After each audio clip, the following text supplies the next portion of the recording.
Excelente, etc. Thrill me. Be afraid. Be very afraid.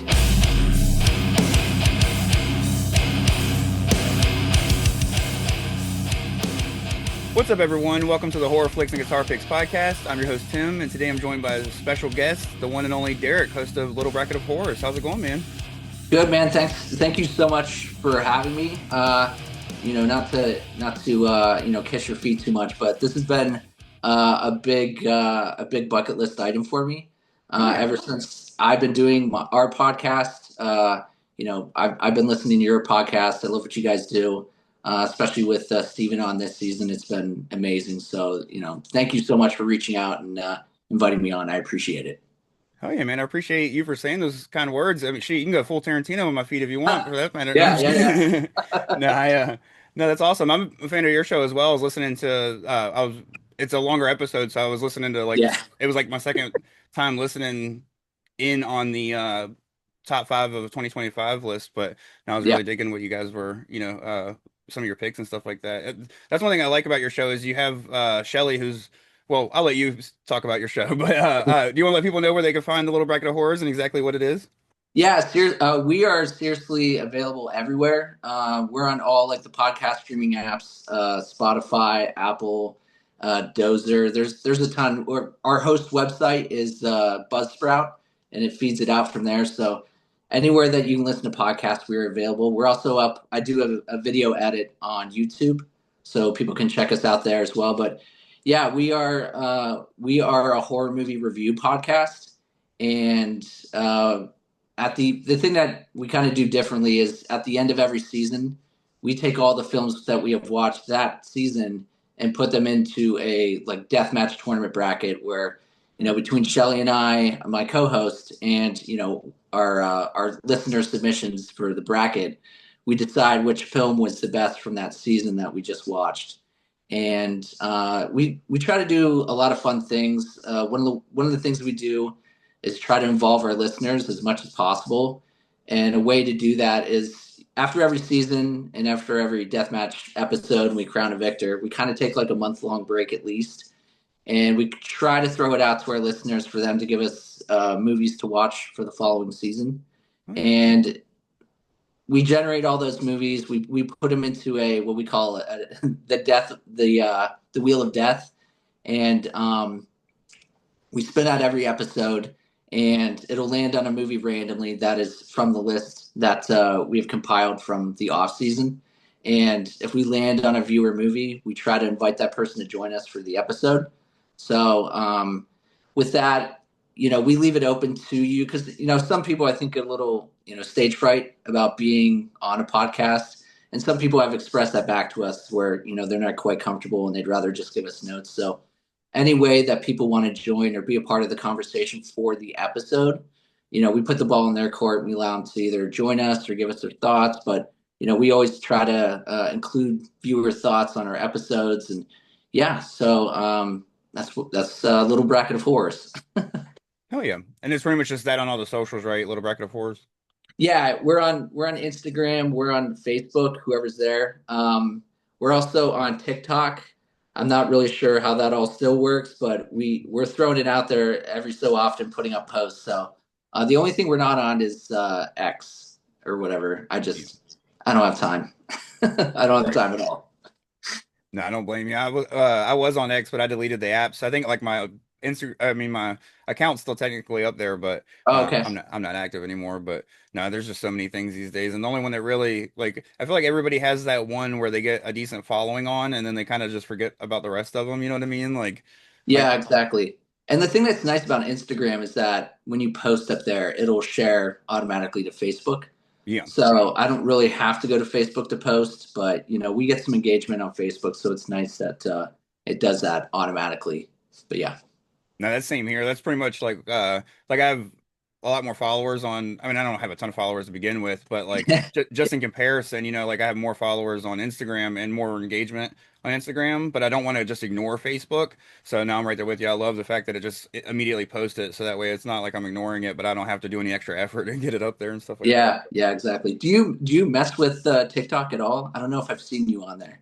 I have a TikTok and I've posted like maybe like 4 videos in the past like year maybe.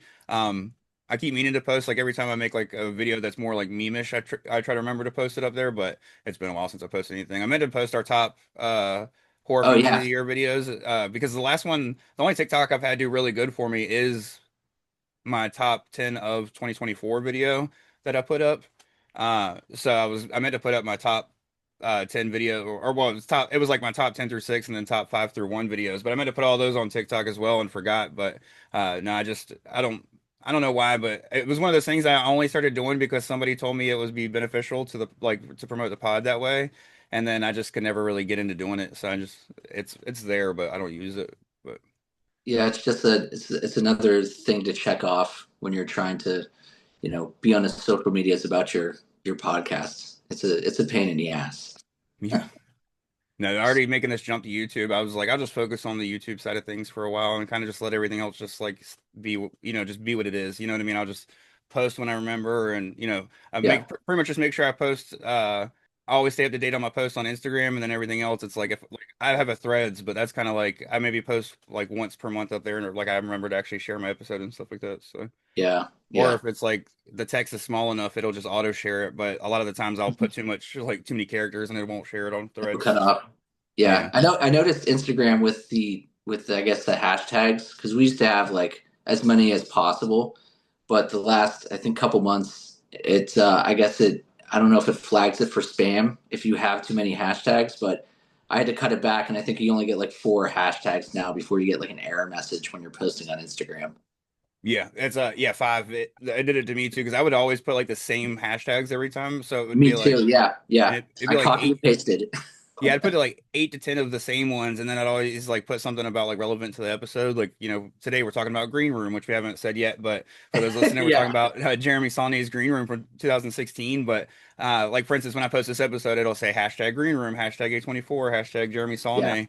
But like I always had like hashtag horror community, horror fans, stuff like that. Horror Yeah. movie podcast. So no, it sucks when you got to start like. I mean, I kind of like the limit thing just because it makes me not so. Like it makes it to where I can just like if I have to leave one out, I don't feel guilty, you know what I mean? Type thing. Like I don't have to put every actor in or where I'm like, oh fuck, if I don't put this actor in this indie horror movie, but he actually is the one that sees this post, I feel bad, you know what I mean? Like Yeah. but It simplifies it, I guess. yeah, no, for sure. Uh but then that's the one thing I wanted to compliment was what you mentioned. I just didn't want to spoil it until you said the premise of the show. But that's one thing that I really enjoy about the show is the fan submissions and like having the people come on the show because it means that there's always somebody to kind of defend the movie. You know what I mean? Like if it's something that you guys don't isn't really your cup of tea, it might be Yeah. something they love and or vice versa. You know what I mean? They might come on expecting everybody to hate it, and then you surprisingly loved it. You know what I mean? So it's fun with stuff like that. But I just like the and just it always means different types of horror fans, cycle through and you get different like opinions and this and that. So Yeah, absolutely. I mean, it's been a running joke on our podcast, but we had a viewer, our friend Ray, submitted a movie called Dash Cam. I'm sure you've heard of it, but like us on the podcast, we kind of shit on it. But like Ray loved it, and it's actually turned out to be our most listened to episode. It's crazy. yeah, It's blown up in England. I don't know what's going on in England, but they love the movie Dash Cam. yeah. So shout out Rob Savage. Yeah, hell yeah. They must back him over there for sure. I want to see what Yeah. he does next. I think the last thing he did was what the Boogeyman, the Stephen King movie or whatever or something like that. But Oh, we did. So the last actual episode we did was before the top 5 movies was Chopping Mall. We did Chopping Mall. oh no, some Rob Savage is Oh, I'm sorry. Oh, yeah. I'm so sorry. Yes, No, you're fine. absolutely. Yeah, I think that was his last directorial thing. So I want to see him do something else, but maybe something back to the original side of things because that was like an adaptation that he had to stretch pretty far. Yeah, Uh, but I'll be honest, I enjoyed Dash Cam, but I agreed with a lot of the stuff you guys said. But it was one of those things that I felt like a lot of it banked on the main character, and if you hated her, but like just straight up hated her, it was hard to enjoy the movie. But if you like loved the hater type thing, it was like I thought she was despicable, but because of the situation she was in, it was hilarious to me in a way, like that I was like that she's the person in that situation, you know what I mean? This like complete doofus. So yeah. I think the character's name was Annie, yeah, and it is funny because like she had she felt strong about a lot of Oh, things, yeah. and her world was like getting, it was falling apart and getting very crazy and supernatural, but she was still holding on to these weird feelings and expressing them in the movie. So in that way, it was kind of funny and humorous for sure. You know, apparently it's not far from who she really is because that's like why she Yeah, has the role and exactly. stuff. But yeah, Yeah, she had a YouTube like car karaoke thing that she did. And this was I guess Rob Savage saw it, and it spawned this idea for this crazy, first person POV found footage.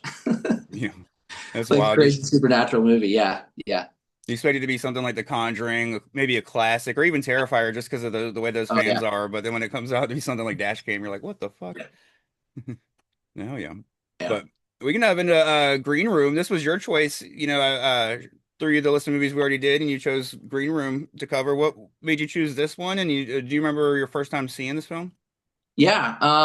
Actually, if you don't mind me pulling back the curtain a little bit and talking about how we ended up on Green Room, but initially, yeah, Tim, when you reached out, I knew I wanted it to be something musical because I know your podcast is a hybrid between the two, Yeah. horror and music. So originally, I thought we should cover Straight Edge Kegger, and I ended up watching it, and I didn't have anything good to say about it, and I wanted to have a good time with you, and I knew we would have a good time regardless, but too much negativity. I didn't feel like putting that out there, so I threw an audible at you, and you were all about it because I knew going into it, I knew you were a fan of Green Room, Oh and yeah. obviously it's like a hey, there it is, nice tea, nice tea.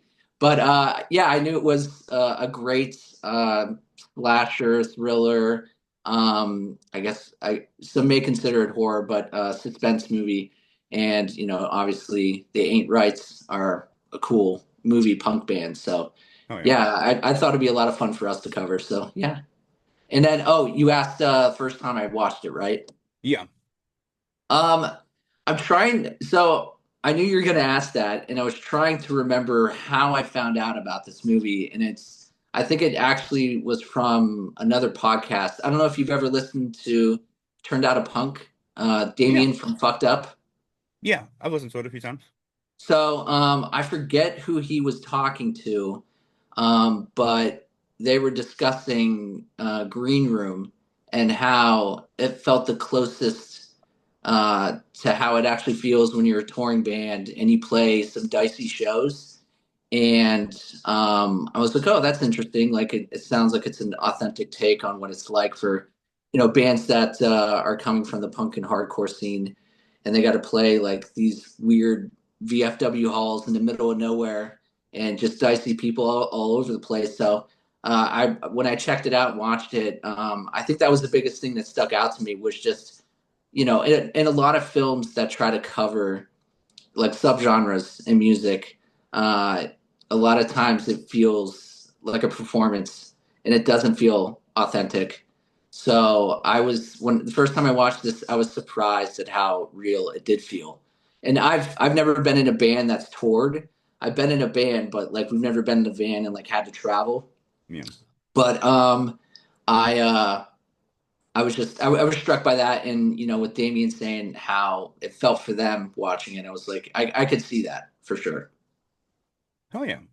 No, I definitely that's one of the things that draws me to this film for sure. Like, is the fact that it's super authentic in every aspect. From the original songs sound like real hardcore, like punk music. It doesn't sound like Yeah.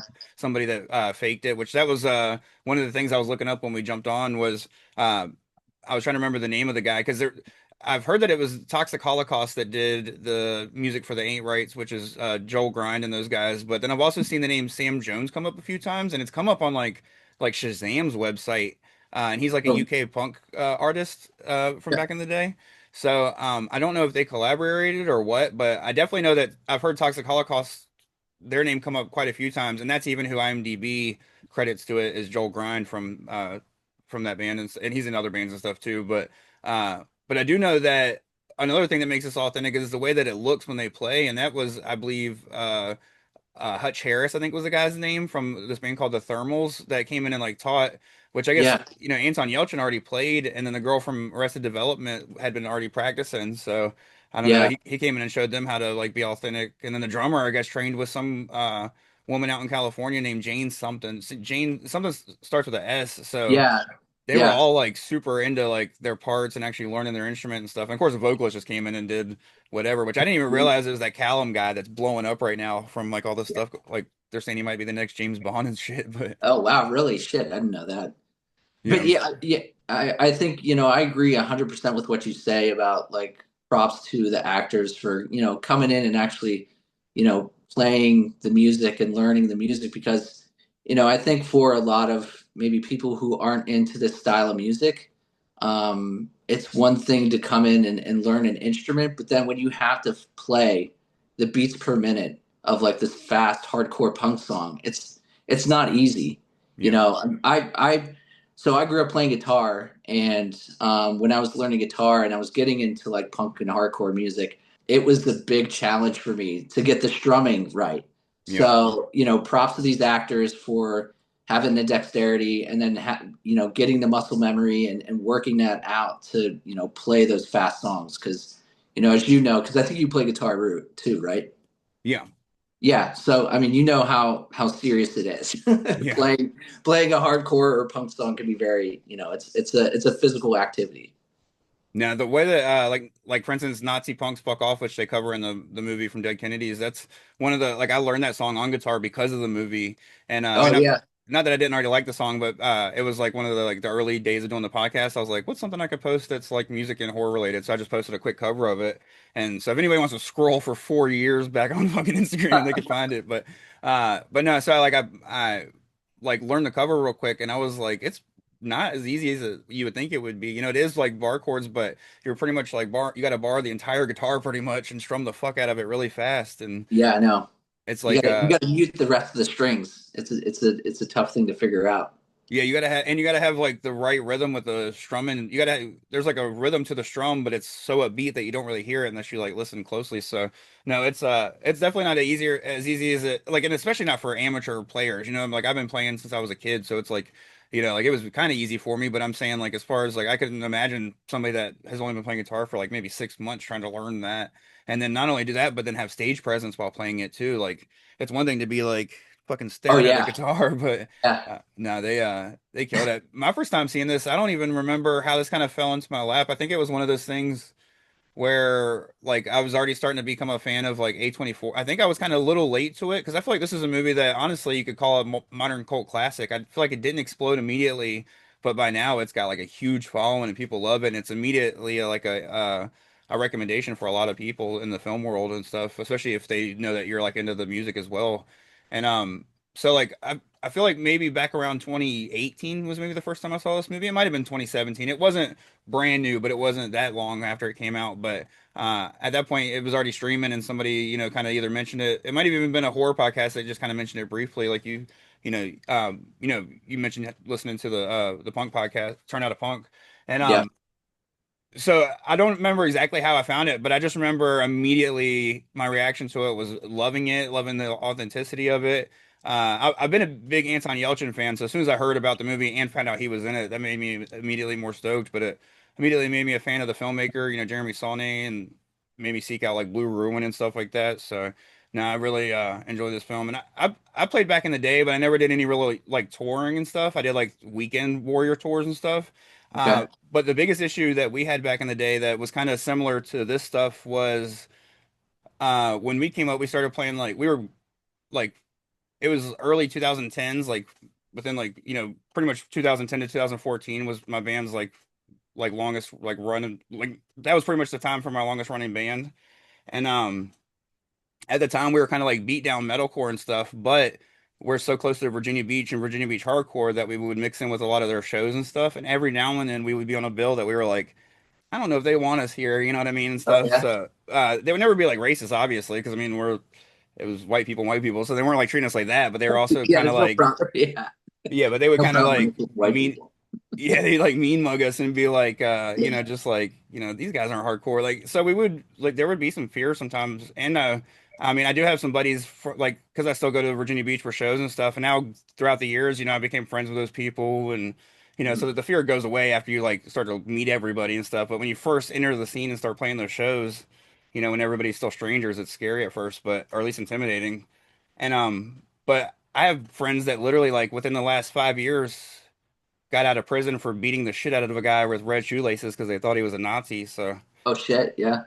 yeah, and you can find it on Reddit. The guy went on Reddit and complained about it because he apparently told him that he wasn't a that he just was confused and didn't know, and they Mhm. still like chased him down the street and beat the fuck out of him. So now I that mean, it's funny, I mean I feel bad for the guy and everything. It wasn't like he got really badly beat up. Like they went to prison for like 2 years.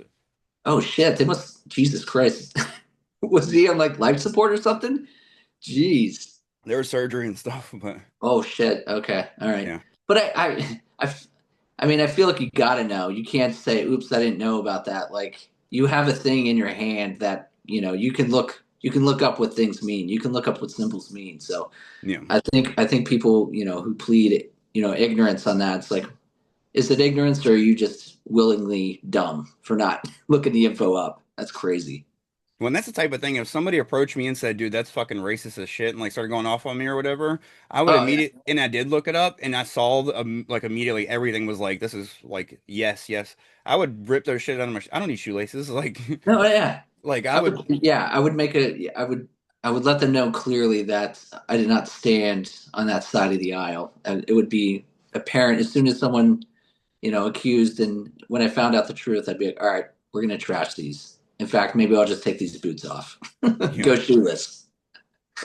But I will say that I've had stuff happen where, shows have gotten canceled because venues just like there's this place called the Wesley House here up in like Norfolk, Virginia, and they're right over by ODU, and they were like church affiliated because that's where like the 700 Club Films and stuff is in that area, and they were Oh, okay. like a part of that. But there was like a younger guy that was into like heavier music and stuff, so he would put on shows there.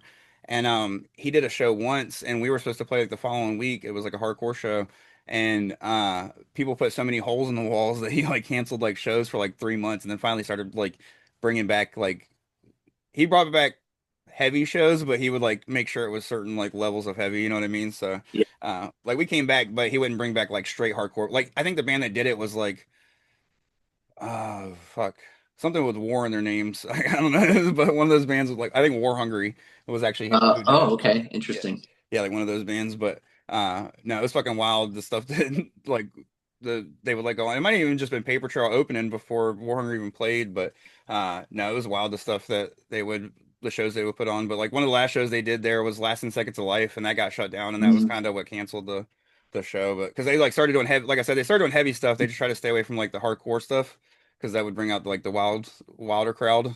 Yeah. The metalcore crowd got wild, but they were respectfully wild, if that makes Yeah. sense. Yeah. Yeah. Not as much destruction. Yeah. No, hell yeah.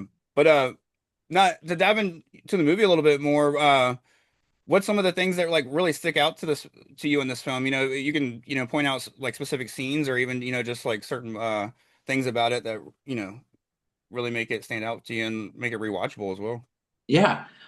So obviously the authenticity of it was something that kind of stuck out to me right away. When I started digging back into this movie, because it's funny, the first time I watched it was probably back like 2016, 17, something like that, pretty early on after it came out. But uh, I getting back into it this time, I always in my brain thought that when they covered Dead Kennedys, Nazi punks fuck off, I thought that's what kicked it off, and Yeah. that was the reason for everything. But going back into it this time, I'm like, oh shit, I guess it wasn't that. That it wasn't just the fact that they played that. That was just like a moment in this movie, and it wasn't the whole movie. Yeah. Um, but I think what I enjoyed so much about digging back into this was, on the surface of this movie, we have, these kids in this band being trapped and being hunted by this, bonehead skinhead crew,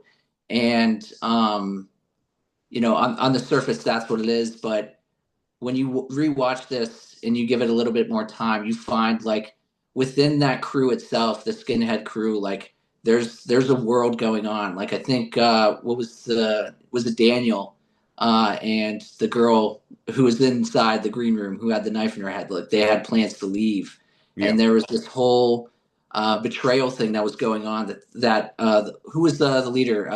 Patrick Stewart's character. I forget his name, Darcy. but he was finding this out as these kids were being trapped are trapped and being held Yeah, after witnessing this girl being stabbed in the head. So I really enjoyed seeing these puzzle pieces being put together, and also seeing how Patrick Stewart was. I'll watch some documentaries on some like white power stuff and skinhead crews, and a lot of times there is like the central figurehead that is gaslighting everyone else to let them know that like he's like fighting for them, but obviously he's trying to protect himself, number one. And I forget the line exactly, but there's a part where he talked about "Worm saved me," and then he quickly fixed it and was like "Worm saved us all." yeah, When he found the bat inside Daniel's trunk and was like, "Oh, they're gonna blow the lid on." I think it was like the Valentine's Day stomp or whatever he was talking about. yeah. But there's a lot of layers to this movie, and not just I think what everyone talks about, which is what was his name, Pat, getting his arm chopped up, Oh yeah. or the girl getting stabbed in the head. Those are the things that are like kind of like the wow factor of this film. But I think when you dig into it, there's also a lot of heart, and there's a whole universe that. What was the writer director's name again? Jeremy Saulnier. But there's a whole world that he created inside this like simple story. So just like generally, that's like those are the shining lights for me with Green Room. What about you? Hell yeah. No, I agree 100% with the whole like the pieces coming together, especially like exactly in what you pointed out with the bat scene. It's like a 30-second scene, but all these little things from earlier in the film finally come together in that one little scene without much exposition. Like you said, he mentions the like it being a boot party, or whatever, and Mhm. it, like you said, it literally just is a sentence of him accidentally saying me and changing it to us, and it shows like exactly his motives and everything. But no, and I love the fact that the villain, it plays into the realness of like and you see like a lot of those guys in the documentaries as well that are like uh they're scary because of the power they hold in their speech, but like in the daylight they just look like old fucking bitches, you know what I mean? Like, and that's exactly like what he said is like, at the end where he's Yeah, like, yeah, very yeah, you're a lot scarier at nighttime or whatever. And no, true. but I think one of the things that I think my ultimate favorite thing, well, I will say there's like a lot of scenes definitely that do stick out to me as well, from uh I love the fact that they have a character that is like a promoter slash zine guy, because there's always that one guy that Oh like yeah, doesn't want to play but loves music, so he does all those other things. Usually they're like the coolest people and very helpful, and unfortunately he puts them in the situation yeah. unknowingly this time. But Was uh was his name Tad, the Mohawk kid, right? At the yeah, I beginning. think yeah, Daniel's cousin. But Yes, Daniel's cousin. Yeah. yeah, no, but my favorite actual thing about the film is the way that the score is used around the like hardcore music and stuff, and the punk music is like it's a lot of silence earlier on, and it's the Blair brothers that composed the score. And I wanted to look it up because I think they might be related to Macon Blair because they looked very similar to him, but Oh. I'm can't confirm that or not. If anything, I'll put a little text in here that says yes, they were related, or no, they weren't. But no, the Blair brothers did the score, and I feel like there's a lot of silence early on to like highlight the upbeat, fast paced like level of like hardcore and punk and stuff. But then once the actual score comes in, it's used very beautifully in two mo moments earlier on. One when they're just sitting in the van together joking, and then one when they're actually playing the music, and it go like after they play Nazi Punks Fuck Off, they play their own song. And it kind of goes into this like very beautiful slow motion moment. It's almost like showing their last moments of like normalcy together before everything goes to shit. And it's like on a rewatch, it just makes it so much more like beautiful, and like those scenes, and like knowing that like, oh damn, after this like only one's gonna be left, and like he's gonna be changed forever because of what he endures during the night and stuff. So no, I love these as a score, and then later on it's used to like just show how haunting these people are, and like how like untrustworthy things are and stuff. So it's very minimalist, but it's used perfectly in that way. So no, I really enjoy that. But and I will say that a lot of complaints I hear about this film is a lot of people are like, oh, they would have got ripped off the stage right as they did Nazi Punks Fuck Off. But I think My main thing with that would kind of be an argument to that is I feel like the ones that would have ripped them off the stage were those douchebags and Cowcatcher, but Yeah, they already had other shit. Like they were busy. Like they couldn't stop and do that because then Daniel and his girl might have got away because they were literally supposed to leave yeah, during Cowcatcher. So no, I think it was one of those that like they would have got ripped off the stage if Cowcatcher wasn't busy because those were the type of guys that would have done it. But the rest of the crowd just like took it as like a sign of like respect. You know what I mean? Or like yeah. oh they got balls. So Yeah.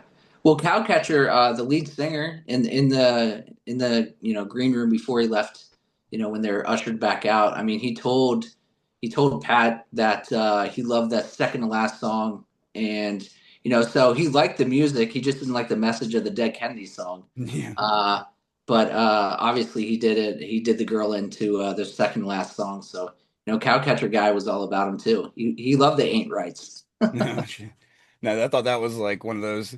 It felt very like try hardish at that line where he was like, "That's the song I did her to," but at the same time, it Yeah. was very, very realistic because that's how those dudes are. They always got to brag about the dumb shit they do. So Yeah, it's like, yeah, you're incriminating yourself a little bit here, bud. yeah, Yeah. like it's because they truly believed that they were safe, and I mean, they technically were, but they weren't safe from Darcy like they thought. So Well, yeah, as the ending would show us, yeah.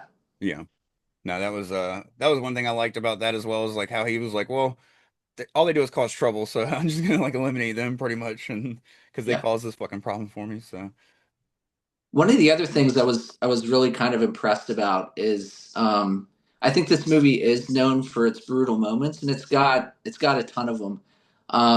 But it's not like a Terrifier where we're just sitting here looking at a wound. It's very matter of fact about the brutalness, and it's not like a focal point of those moments. It's just something happened and we're moving on. Like they don't skip a beat and they don't make the story about the violence. They make it about what are they going to do next? Because this film is all about the suspense that it's building, yeah, and that is the focal point, I think. And I just for those moments when they pop up, they're very shocking. But I think what's nice about it is that that's not what their focus is. But it's the parts that stay with us. Um, but there's so much more past that stuff. So I really love that about this film as well. yeah.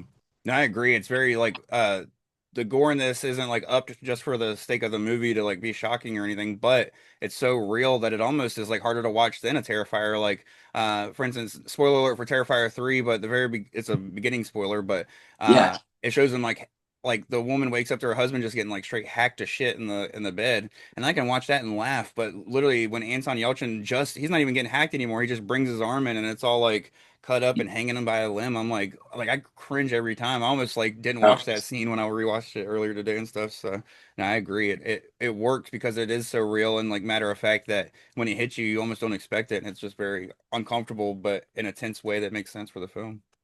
and I mean, we in that scene we got two arm mutilations Yeah. because I think Reese had what was it, Big Justin?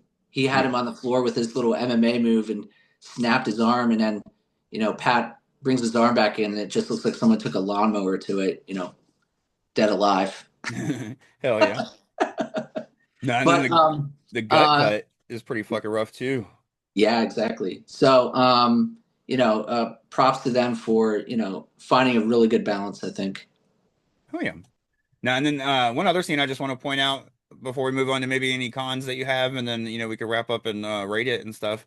Yeah, Is one of my it kind of uses the score as well. Well, the silence of the silence that fits so well within the film. The lack of score, I guess, would be the absence of score is the words I'm looking for. But uh, when they cut the power and she lights the cigarette, that whole like very slow moving where she like lights it and she's being very mysterious, even though it's like that she's obviously on their side because they killed her fucking best friend and stuff. But it's yeah, just like that whole scene, the way that it's shot and like it's very smartly played. Like the way she immediately is like, if you see anything you don't like, shoot. And no, I just yeah. that scene is what stands out to me every time. Like even though I've seen the film like 15 times at this, well, I don't know if I've seen it 15, but I'm definitely in double digit territory. But when I rewatched it today, it like even then I watched it with intentions with intent of paying full attention, with the only reason of grabbing my phone to like look up stuff I wanted to look up about the film, like pretty much just like who did the music, this and that, and like maybe any other questions I might have had.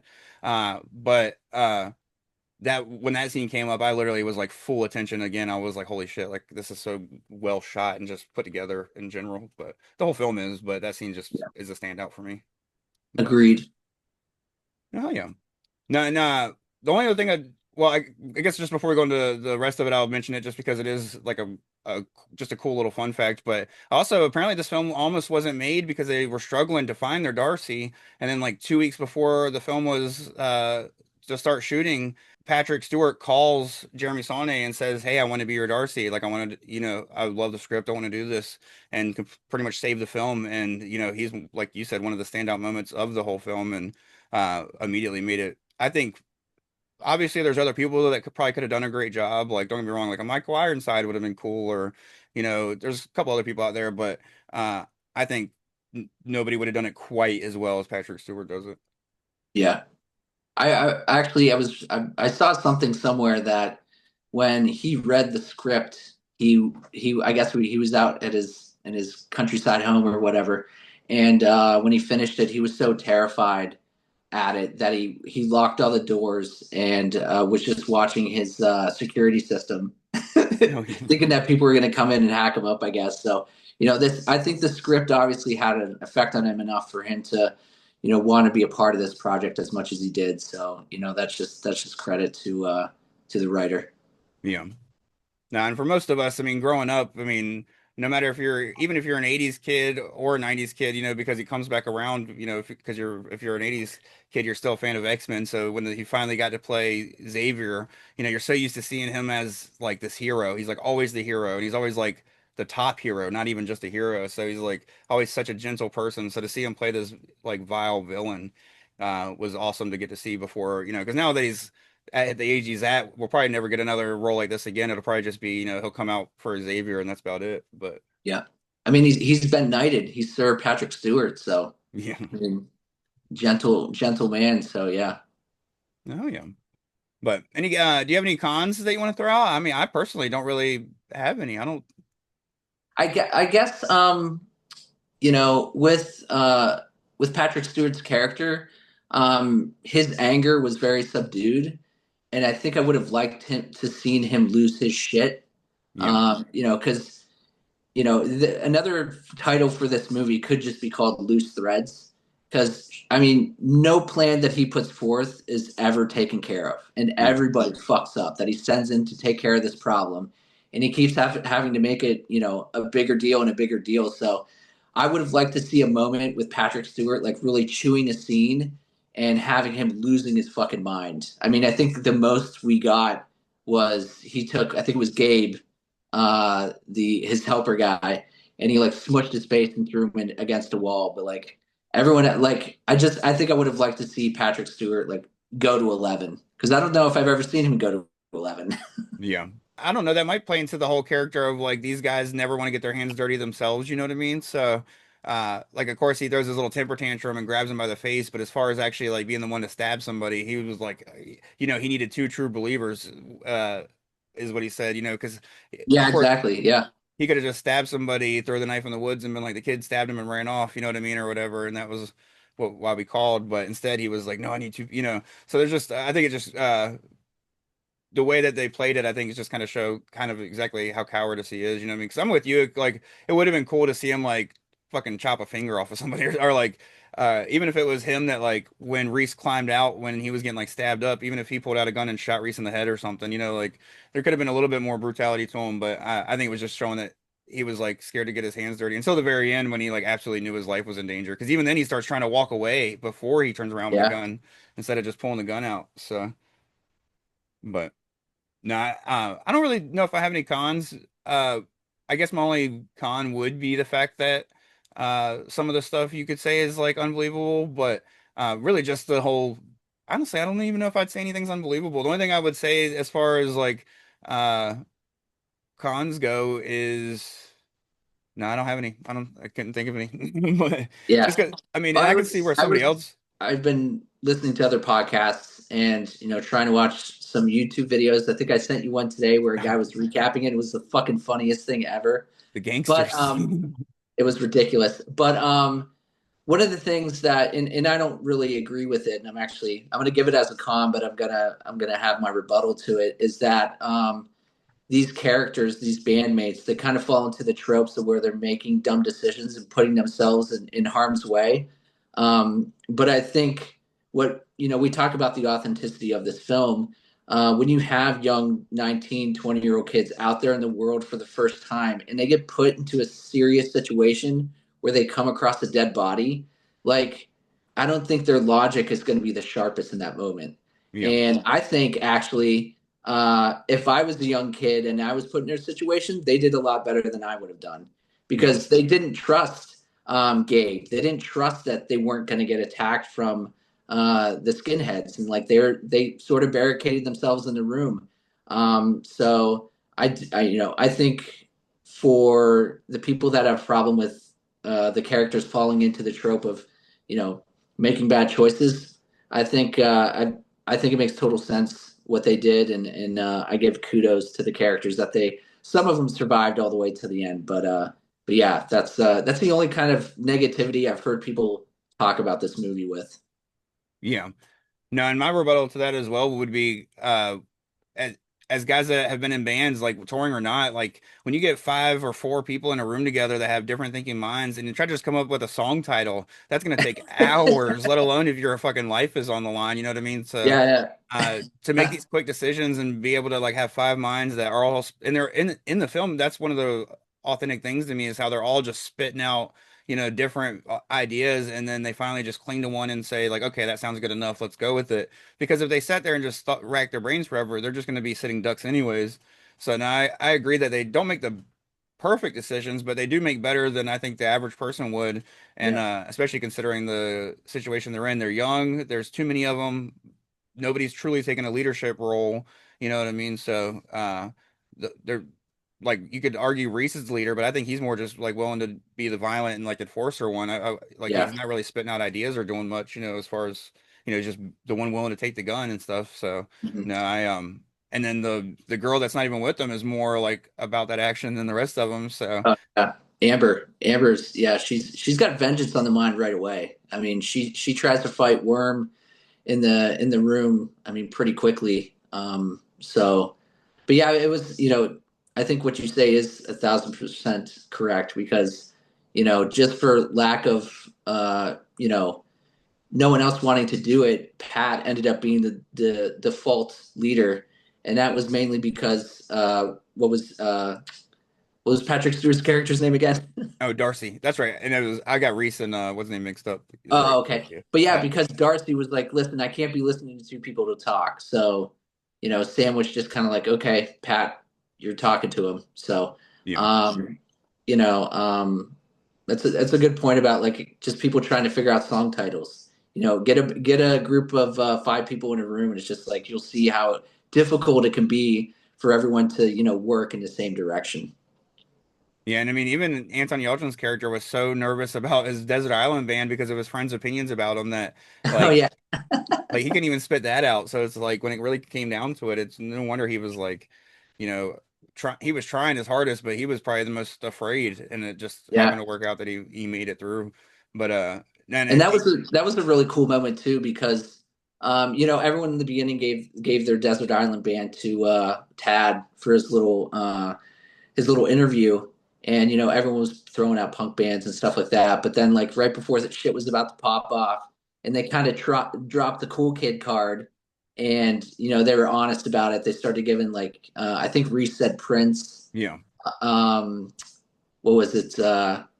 Amber, who wasn't a part of it, I think she said Slayer and Madonna or something like that, which I would identify with that. That would be a good desert band list. shit, Prince would be mine for sure. But Oh yeah. Actually, okay. So what, Tim? What is your desert island band if you're stuck on an island? Desert Island band. See, I'd want to go with the band with the most material to like listen to, so that way I'm not Yeah, stuck. I'd probably have to go Metallica, just because there's like 5 solid albums there. Where there's other bands that I love and they have like 2 or 3 albums, but I mean yeah, Metallica has a lot of music that you can uh The only thing is though, is that's one genre. I don't know if I'd want somebody that's a little bit more like that might have some. Well, I mean, you got some ballads. You can relax to some Nothing Else Matters and Fade to Black. So yeah, I'll go Metallica. How about you? So I would go with and I've been a fan since I was 16 years old, but I would go with AFI.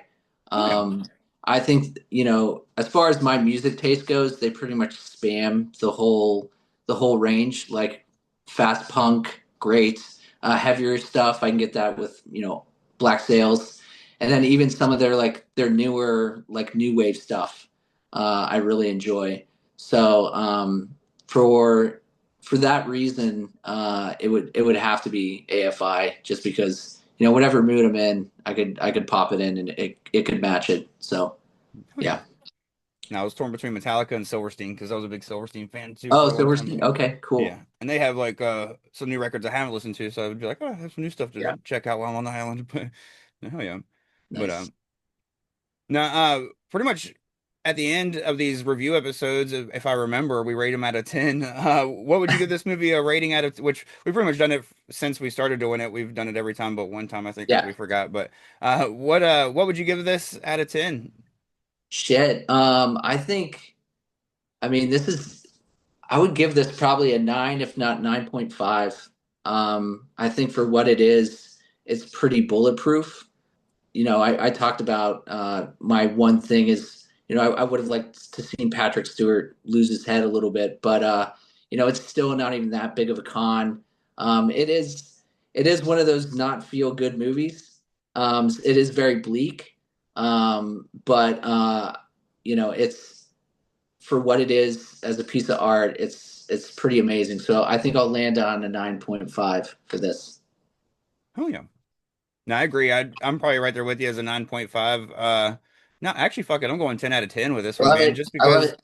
I gotta say, I love the characters. It's authentic as fuck from, the music side of things to even the gore side of things to just the storyline and how it plays out and everything. Like we talked about, like, yeah, they might not have made it off a stage, but I mean, when you got other stuff to deal with, like the betrayal story and all that in the background, you kind of can like write certain things off as making sense to why they didn't happen and why there wasn't an urgency to kicking some random kid's ass. Uh, but no, and then but that's exactly one of the things that makes this film perfect for me is how perfect this script is. Like you meant, like to go back to one of the very first things you mentioned, with all the backstory you get with the portrayal, just with, a sentence here or a look there or a throat grab, here, to even like the Desert Island Band thing coming all the way back around at the very end of the movie where she's like, tell somebody who gives a shit. And like everything about Yeah. this, like, and even the dog stuff, like, you know what I mean? Like, showing that like kind of just have that Oh little yeah. like creature of habit like story within it, just the way that even after he's been through, he's free, but he still walks back to that owner that's trained him to be a fucking killer and stuff like that. So no, there's just so much about this that I love. Like I said, the authenticity of the character of Tad or Thad or whatever it is that has like a zine and is also a promoter. And then when he has to like switch shows, it's literally like a lunchtime show at a freaking like Mexican restaurant it looked like, or like some just burger joint or whatever. But no, it was a Yeah. Mexican Yeah. spot because they got the chips and beans or whatever. Uh, but no, so everything about this film I love. Like I said, I couldn't find a flaw, so it'd be hard, like for me to not give this a 10 wouldn't make sense if I can't find a con in it for my own personal reason. I can see why other people would not enjoy this film because, like you said, it's not a feel-good film, and it is definitely like just so tense that I could see where some people would be like, I don't like feeling like some people don't watch films to feel like that. But that's one of the main reasons I watch films is to feel fucking as uncomfortable as possible. So, and this film does Yeah. a great job of doing it. So, in the tense way, not just like the dark comedy way or gross out way. So, no, I love it. 10 out of 10 for me. But Nice. Well, I'm glad I brought a movie that for you is perfect because it is, like I said, it's pretty bulletproof. It's a fantastic fucking film. yeah, it's honestly one of the only films that the only reason I haven't chosen in the past for like one of the monthly roundtables and stuff was because of like it's actually been thrown into like a voting thing and I let the guys vote. So like it was almost a monthly roundtable before, which I'm not counting the monthly roundtable episodes as like if I did a movie as a monthly roundtable, it's still Yeah. up for grabs for like a single episode type thing.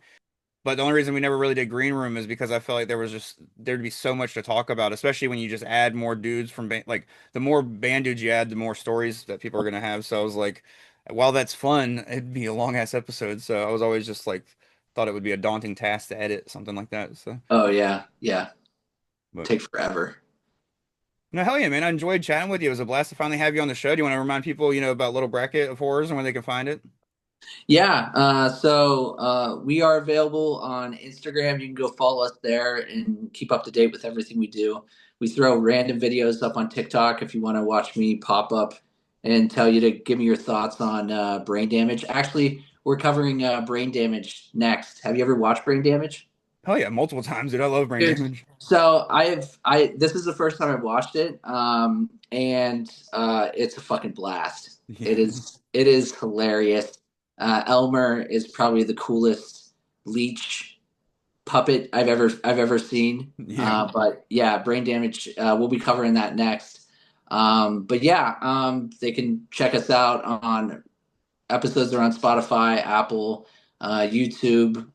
Yeah, and follow along, and be a part of our conversations. Share your thoughts with us, and give us thoughts during this off season. We'll be wrapping it up soon. Give us some movie suggestions, Oh yeah. and we'd love to have anybody and everybody on the podcast joining us. Oh yeah. I was about to say by the time this drops, it'll probably be right about the time y'all are looking for suggestions. So definitely go Yeah, hop over exactly. on your socials. But Yep. oh yeah, and you said you guys do post on YouTube, right? So I'll put that link in the description. Oh, great. Yeah, yeah, we Oh yeah. do. Of course, I'll put the link if you have like a link tree or anything. Let me know, and I'll put that link in the description as well. That I will. But no, hell yeah. I appreciate you, man. And of course, for anybody listening to this podcast, if you're on YouTube or Spotify, wherever, just do whatever's clever, comment, subscribe, leave a rating. And thank you for listening. Let us also know in the comments what you think of Green Room. And if you don't think it's a 10 out of 10, you're wrong. No, I'm just kidding. No, Can but I can I give a shout out real quick? oh, fuck yeah, of course. All right, so one of the main reasons, and I probably should have said this at the beginning, but one of the main reasons I started listening to your podcast was because an old buddy of mine joined you for an episode, and now he's one of your monthly roundtable uh, co-hosts, and that's Travis. Oh, yeah. So shout out to Travis. Thanks for joining Tim on a podcast a long time ago, Mhm. and yeah, Travis is a good dude. We go way back. Hell yeah. On Atomic Rules doing big things. So Yeah, that's yeah. going to be a Yeah, big get for him. Travis and I were actually in a band before I left PA and I moved to Florida. Oh, hell yeah. That's We were awesome. we were called Far From Out, and we did a demo, and it had Hulk Hogan on it, which is funny because I moved to Hulk Hogan's backyard. But I think Travis made it, and it had Hulk on it, and it said, "What are you going to do when Far From Out runs wild on you?" Oh yeah, I'm gonna look for that and see if I can find it on YouTube or something. It's not. I have the CD in a jewel case. But yeah, I think we made like 50 of them, and then that was it. I think we had like 5 songs. But yeah, shout out to Travis and his brother Colin too. He was in the band. Oh yeah. No, they're awesome guys. I gotta get Travis back on. We all got kind of busy during the holidays and just haven't gotten back to those monthly roundtable episodes yet. So Yeah. definitely a plot to try to get back to them. We've talked about trying to get back to them by like March, April. So hopefully they'll Oh, cool. come back around. But Yeah, I saw Atomic Rules is they're playing it. They seem to be getting some shows under their belts and upcoming stuff going on. So that's always cool. I last time I saw Travis, his band Eternal Sleep toured with I think it was Bane, and they came down to Florida. yeah, And gosh, that was back. I think that was back in like when my son was born, so 2013, 2014, something like that. So that was the last time I saw Travis. But yeah, good guy, cool dudes. oh Shout yeah. out. Now, and I appreciate you for coming on the podcast, man. And it's been a blast chatting with you. Yeah, Tim, thanks a million. And yeah, I hope to do this again. I hope to get you back on the podcast too, because you recorded Dead Snow with us Yeah. last season, and that was a fucking blast. And then we were so close to landing on Slay, the movie you submitted for this last season. It made it on the wheel. Yeah. It's just the Wheel of Death had other plans, and we never landed on Slay. But hopefully next year we'll get you on. No, hell yeah, definitely. And if you ever have anybody that doesn't want to do their episode, feel free to hit me up. I think that's how I ended up doing Dead Snow because that was Yeah, it is. yeah. Actually, yeah. So when we land on Shelly and I always have few movies that we throw in. And if we land on one of our films, it's always like, okay, if you want to reach out to someone. So if Shelly lands on something and she'll reach out to a friend. And then last year, I know 2 seasons ago, we landed on Dead Snow, and it's a film I brought to our podcast. And I was like, I've been itching to get Tim on, so we were able to get you on that episode. So I will, I'll for sure reach out and get you on a future one for sure. Oh yeah, I appreciate you, man, and definitely same here. Have you back on, and I'll definitely shoot you a suggestion for the break. I'll try to think of a cool one for next season for sure. Awesome. Looking forward to it. But oh yeah, man, enjoy the rest of your night, and